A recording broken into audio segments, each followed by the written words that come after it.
AITA for telling my former friend turned SIL that I'm never going to be her comfort person again? Throwaway account. I, 25M, used to have the biggest crush on my childhood friend Emily, 26F. As a teen I wasn't very assertive and a little awkward, so I never made a move and just hoped that one day Emily would realize that I was the guy for her. The only person who I openly admitted my crush, although it was kind of obvious, to was my brother, Liam, 28M. He was much more assertive and confident than I was and would run through girls like water, so I went to him for advice about Emily.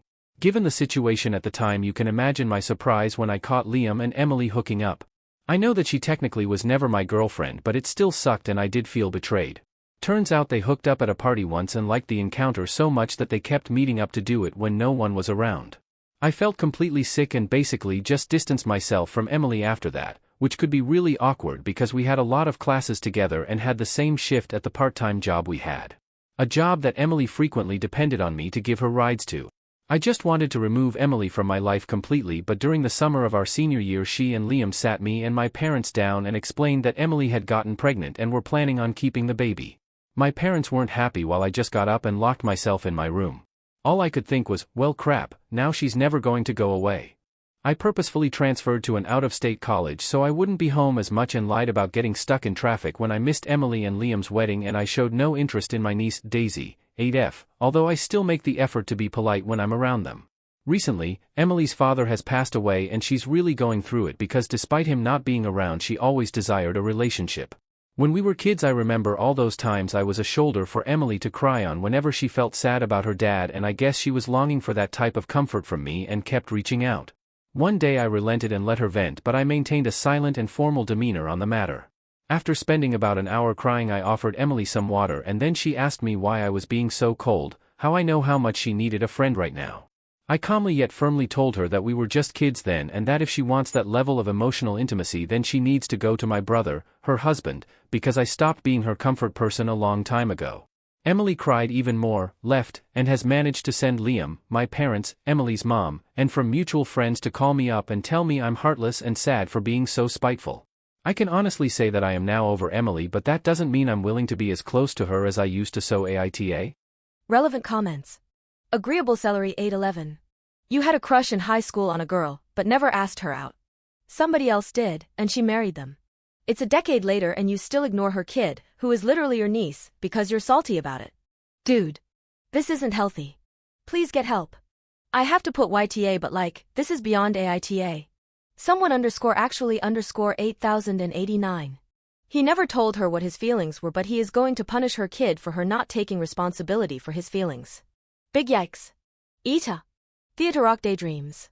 The brother was the shitty one here, not Emily, who didn't know he had a crush on her, or her child, who has nothing to do with this. Op has clearly not moved on. OP. Agreed. I was more angry with my brother than Emily. Majestic Agapogo. You've spent 9 years being so bitter. That's really sad for you. I don't think you're TA for telling Emily you can't be that person for her, but you're definitely TA for spending so much time being angry and obstinate. Don't spend the rest of your life like this, it will only bring more of the same. Lady Lyrand. Big nice guy energy here. You literally fuckzoned her since, by your own words, you only kept being her friend because you were waiting for her to fall for you. She fell for your brother instead and you got bitter AF because she suddenly was damaged goods to the point you don't even want a relationship with your niece. She never knew how you felt. Even your brother probably thought it was just a childhood crush.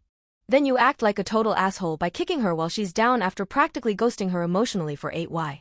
Wow. She should thank her lucky stars she got the brother and not you if you're going to behave this way. 100% YTA. And you need therapy to work through this unresolved obsession.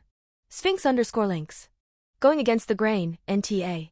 I've had besties and stepsisters that pulled the same shit as your brother. If she cared about your friendship that much she wouldn't have been messing with your brother. The fact that you had to catch on to the situation and she never told you, bestie, speaks volumes. Just because she had his kid doesn't mean the disrespect never happened, and quite frankly you are right. She can't get the support from her husband that she needs and wants to play the bestie card now that she needs you to do emotional labor for free? Ha ha ha, no. She can get a therapist for her daddy issues. However, it's time to stop lying. Tell them both why you can never trust either of them. You really thought the pain of your brother and best friend lying to you and fucking around behind your back would get better with time, but it's not going to. Your brother is a creep for having sex with her while she was still in high school, and you know it. Then add in the added grossness of him knowing full well this was the only person you were interested in. He was a sexual predator before he was with her, and he's probably still doing predatory shit that will come out in time. Break away from all of it. Oh, and talk to somebody professional. You still have much to process that I believe will affect future romance. Take care of you. Gray is me color. NTA. The question was AITA for telling my former friend turned SIL that I'm never going to be her comfort person again? YTA posters are deliberately missing the point. Let's imagine OP never had a crush on SIL. It would still be incredibly inappropriate for him to serve as her comfort person. OP's former feelings are irrelevant to the issue at hand. He was right, she needs to seek that level of intimate comfort from her husband. Throwing around phrases like incel behavior or nice guy syndrome is just ridiculous. People are allowed to create boundaries to protect themselves. They're also allowed to be too shy or awkward or inexperienced to speak up about their feelings. Nowhere in his post does OP use verbiage that would indicate he felt entitled to Emily's affections. He's allowed to have felt deeply hurt over his brother's betrayal. He's allowed to have felt deeply hurt over Emily being with his brother. Actions have consequences. Emily chose to sleep with her close friend's brother. The consequence is she lost a close friend. ETA, had to step away, and after looking at the comments and DMs I just wanted to be clear about some things. Not an incel. Did I exhibit some nice guy traits as a teenager? Yes. As an adult I now realize that Emily doesn't owe me a romantic relationship.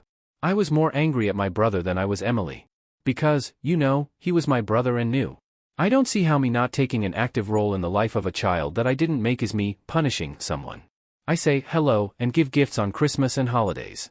Again, Emily is married, so I find it odd that she would seek out someone who isn't her husband for emotional support. Yes, I did give my condolences when I found out about Emily's father because it was the polite thing to do. Then she started trying to call me to talk about it.